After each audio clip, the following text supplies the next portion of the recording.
Assalamualaikum warahmatullahi wabarakatuh.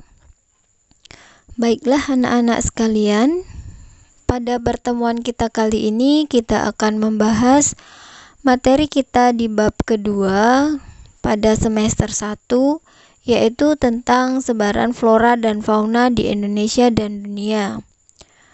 Sebelum kita masuk materi pada pertemuan kita kali ini, Ibu akan menyampaikan tujuan pembelajaran pada pertemuan kita yang pertama.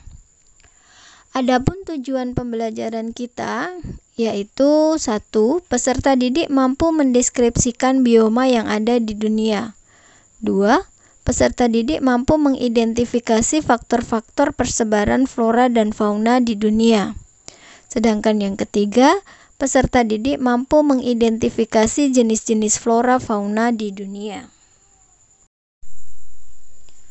Baiklah, silakan kalian amati gambar peta yang Ibu sajikan ini. Ini merupakan peta dunia. Ya, kalau kalian amati dari peta tersebut ada beberapa wilayah dengan warna yang berbeda-beda. Untuk penjelasannya, silakan dilihat pada bagian atas gambar. Di situ ada beberapa definisi yang menjelaskan warna dalam wilayah peta yang digambarkan. Jadi bioma di dunia itu ada beberapa jenis, antara lain ada tundra, taiga, kemudian ada savana, ada padang rumput, ada hutan hujan tropis, ada dataran tinggi atau dataran es, kemudian ada padang rumput tropis dan sebagainya.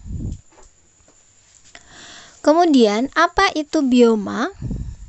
Silakan diperhatikan gambar berikut ini. Bioma itu merupakan suatu ekosistem yang terbentuk karena perbedaan letak geografis dan astronomis. Bioma itu terdiri dari beberapa komponen, diantaranya ada produsen, konsumen, dan pengurai atau decomposer, yang di dalamnya terjadi siklus yang diawali oleh tumbuhan yang berfungsi sebagai produsen.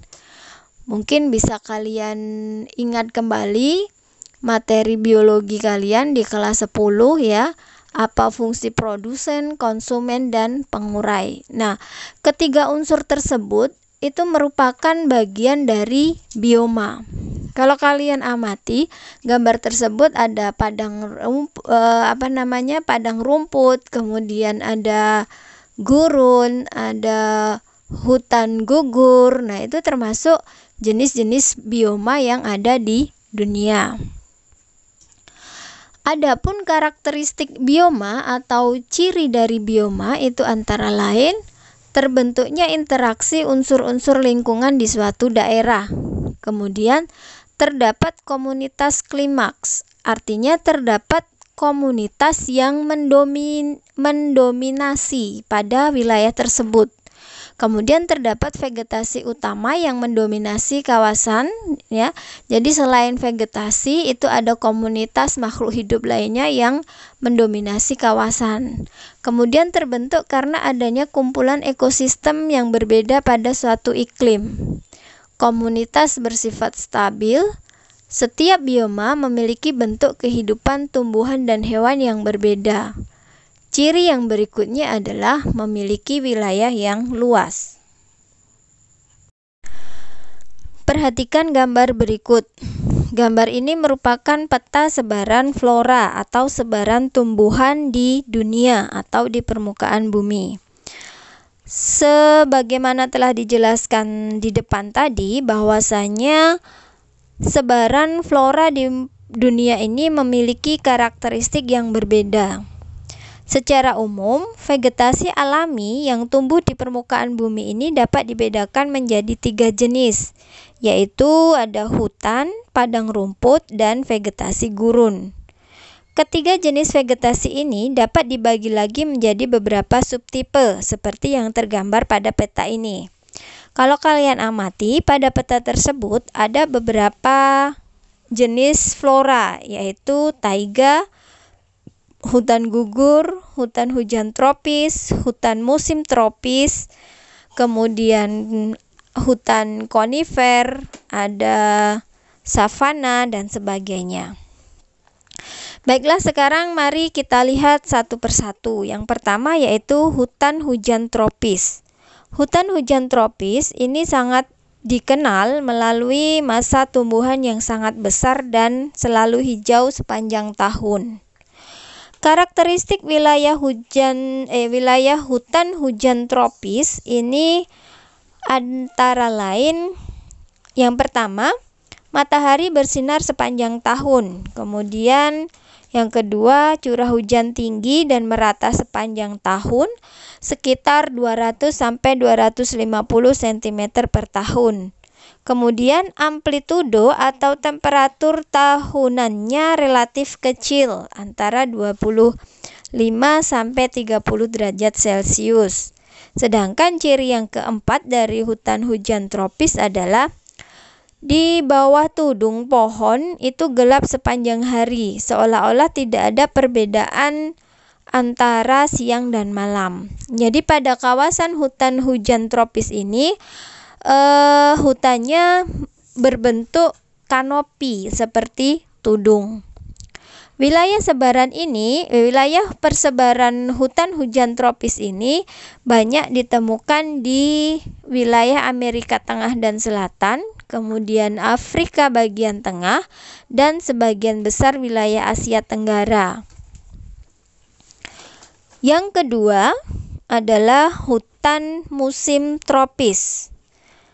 Selain hutan tropis atau hutan hujan tropis, di daerah tropis terdapat juga hutan musim tropis. Hutan musim tropis ini terdiri atas pohon-pohon yang menggugurkan daunnya pada musim kemarau.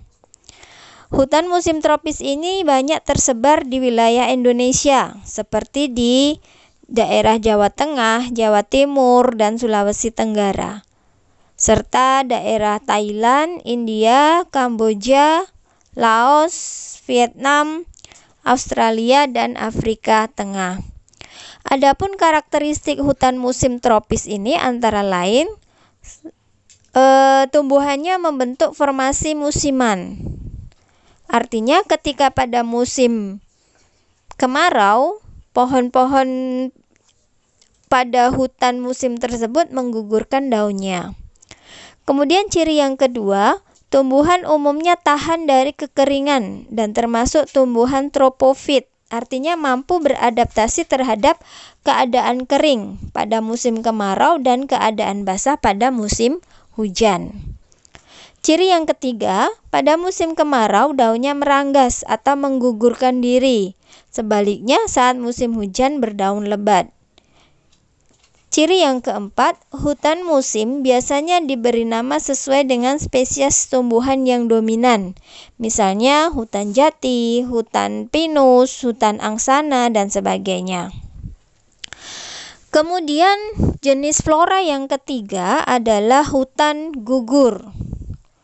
Hutan gugur ini adalah hutan yang berisi tumbuhan yang menggugurkan daunnya sewaktu musim dingin. Pada musim panas, energi radiasi matahari yang diterima cukup tinggi, demikian pula dengan presipitasi atau curah hujan dan kelembabannya. Kondisi tersebut menyebabkan pohon-pohon yang tinggi tumbuh dengan baik. Namun, cahaya matahari masih dapat menembus hingga ke permukaan tanah karena dedaunannya atau daun-daunnya tidak begitu lebat. Sedangkan ketika musim dingin, radiasi matahari mulai berkurang dan temperatur udara menurun. Tumbuhan sulit mendapatkan air sehingga daun berubah warna menjadi merah, coklat, dan kemudian gugur. Pada saat musim dingin, tumbuhan tidak memiliki daun. Akibatnya, tumbuhan tidak melakukan kegiatan fotosintesis. Nah, keadaan ini akan berlangsung hingga menjelang musim semi. Pada awal musim semi, temperatur akan meningkat, salju mulai mencair, tumbuhan mulai berdaun kembali atau bersemi. Vegetasi jenis ini atau flora jenis ini banyak ditemukan di daerah subtropis seperti Amerika Serikat, Eropa Barat, Asia Timur, dan Chili. Kemudian vegetasi berikutnya adalah padang rumput. Padang rumput hampir di seluruh bagian muka bumi ini memiliki hampir terdapat di seluruh bagian muka bumi yang memiliki persamaan iklim. Jika kalian perhatikan pada peta sebaran flora di dunia ini, padang rumput terbentang mulai dari daerah tropis sampai ke daerah subtropis. Adapun karakteristik wilayah iklim di wilayah padang rumput ini adalah curah hujan yang relatif rendah, sekitar 25 sampai 50 cm per tahun. Kemudian hujan turun tidak teratur sehingga porositas dan drainase di wilayah tersebut kurang baik. Akibatnya tumbuh-tumbuhan sukar mendapatkan air. Secara umum, padang rumput dapat dibedakan atas padang rumput temperata dan padang rumput tropis. Apa bedanya? Kalau padang rumput temperata itu terdapat di wilayah lintang tengah dengan kondisi curah hujan dan temperatur relatif rendah. Pada wilayah padang rumput temperata ini hampir tidak ditemui pepohonan tinggi. Ya, padang rumput temperata ini banyak tersebar di Amerika Utara yang dikenal dengan nama prairie.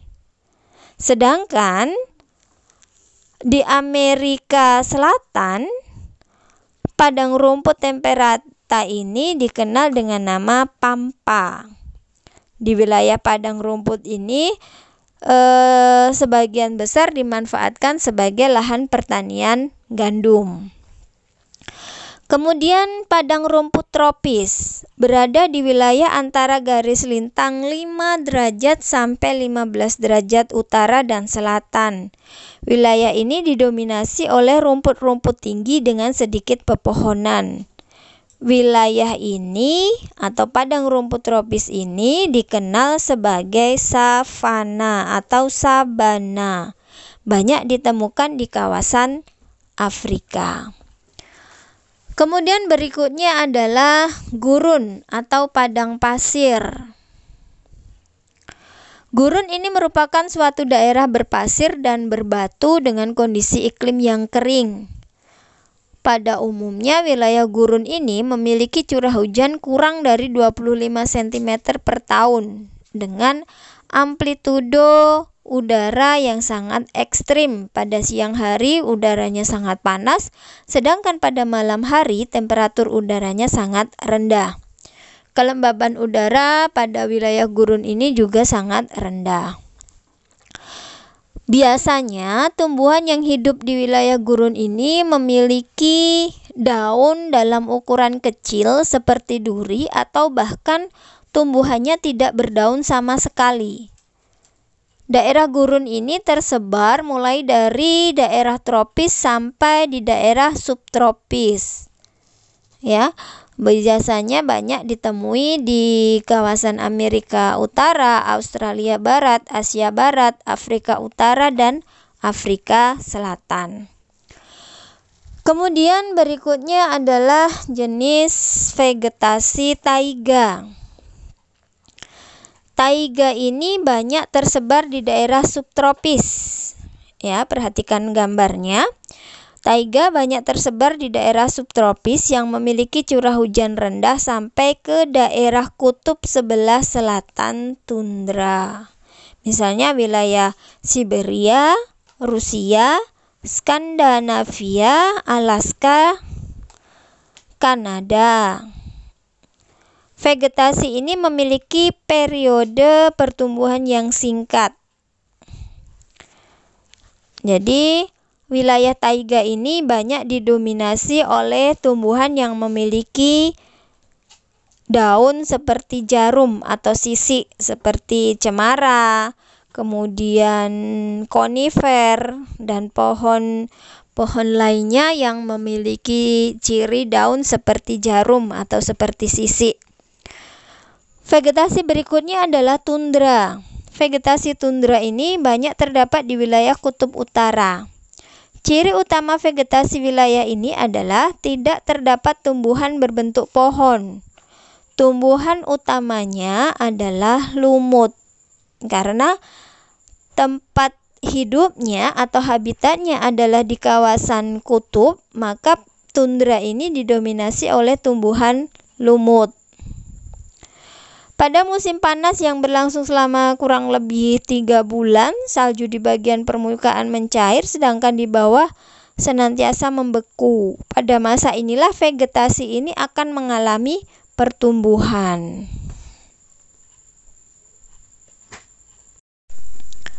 Berikutnya adalah perhatikan peta tentang sebaran fauna di dunia. Sebaran fauna atau sebaran hewan di dunia itu dibedakan menjadi beberapa kelompok, antara lain fauna Australian, fauna oriental, fauna neartik, fauna paleartik, fauna neotropik, dan fauna Ethiopian. Mari kita lihat satu persatu. Yang pertama adalah fauna Australian. Persebarannya meliputi kawasan Australia, Selandia Baru, Papua, Maluku, dan pulau-pulau di sekitarnya. Hewan spesifik atau yang mendominasi daerah ini antara lain hewan berkantung seperti kanguru, kiwi, dan burung cendrawasih. Hewan lainnya juga terdapat di wilayah ini seperti kura-kura, buaya, katak, terenggiling, koala, tikus, kelelawar, kelinci, burung kasuari, dan landak. Kemudian berikutnya adalah fauna oriental. Persebarannya meliputi wilayah Asia Selatan dan Tenggara serta pulau-pulau di sekitarnya. Sebagian jenis mamalia banyak terdapat di wilayah ini, seperti harimau dan badak bercula satu merupakan hewan spesifik wilayah tersebut. Hewan lainnya antara lain ada gajah, siamang, orangutan, kera, tapir, menjangan, dan babi rusa. Berikutnya adalah fauna neartik. Persebarannya meliputi wilayah Amerika Utara dan Greenland. Hewan spesifik di wilayah ini antara lain ayam kalkun. Ada hewan lainnya seperti bison, kambing gunung, dan karibau. Berikutnya adalah fauna paleartik. Persebarannya meliputi wilayah Eurasia mulai dari daerah sekitar kutub utara sampai dengan pegunungan Himalaya. Mulai dari Inggris sampai Jepang, kurang lebihnya ya. Jenis fauna wilayah ini bervariasi karena kondisi lingkungan alam yang bervariasi. Jenis fauna spesifiknya atau fauna khasnya yang ditemukan pada wilayah paleartik antara lain bison, kucing kutub, dan tikus air. Sedangkan hewan lain yang terdapat pada kawasan paleartik itu antara lain kambing, kemudian beruang kutub, dan landak. Kemudian wilayah neotropik. Wilayah neotropik ini meliputi kawasan Meksiko Selatan, Amerika Tengah, dan Amerika Selatan. Fauna spesifik yang ditemukan di wilayah ini antara lain terenggiling. Kemudian ada jenis fauna lain diantaranya ada babi, antilop, kuda, tapir, dan kera berhidung merah. Berikutnya adalah kawasan Ethiopian. Persebarannya meliputi wilayah Afrika Selatan, Gurun Sahara, Madagaskar, dan Jazirah Arab Selatan. Jenis fauna khas pada wilayah Ethiopian ini antara lain zebra, jerapah, antilop, unta, dan badak Afrika. Selain itu terdapat pula beberapa jenis kera seperti gorila, lemur, babon, dan simpanse. Jenis fauna yang hampir sama dengan fauna oriental seperti singa, gajah, dan unta juga ditemukan di kawasan Etiopian. Berikut ini adalah faktor-faktor yang mempengaruhi sebaran flora dan fauna di dunia. Kalau tadi sudah kita bahas, mengapa flora dan fauna atau hewan dan tumbuhan di permukaan bumi ini tidak sama persebarannya. Ternyata ada beberapa faktor yang mempengaruhi sebaran flora fauna di permukaan bumi atau di dunia. Ada dua faktor utama yang menyebabkannya, yaitu faktor biotik dan faktor abiotik. Faktor biotik itu merupakan faktor yang disebabkan karena makhluk hidup, seperti manusia, hewan, dan tumbuhan itu sendiri. Kemudian faktor abiotik itu merupakan faktor yang disebabkan karena makhluk tak hidup. Ada faktor geologi, ada faktor iklim atau faktor klimatik, ya. Kemudian faktor tanah atau faktor edafik, dan faktor fisiografis atau kondisi fisik wilayah. Itulah faktor-faktor yang menyebabkan sebaran flora dan fauna di dunia itu tidak sama. Baiklah, Ibu kira sampai di sini dulu materi kita pada pertemuan pertama ini. Mudah-mudahan sedikit yang Ibu sampaikan ini akan memberikan pemahaman kepada kalian sehingga dapat menambah pengetahuan kalian tentang sebaran flora dan fauna di permukaan bumi atau di dunia. Sampai ketemu lagi pada pertemuan berikutnya. Wassalamualaikum warahmatullahi wabarakatuh.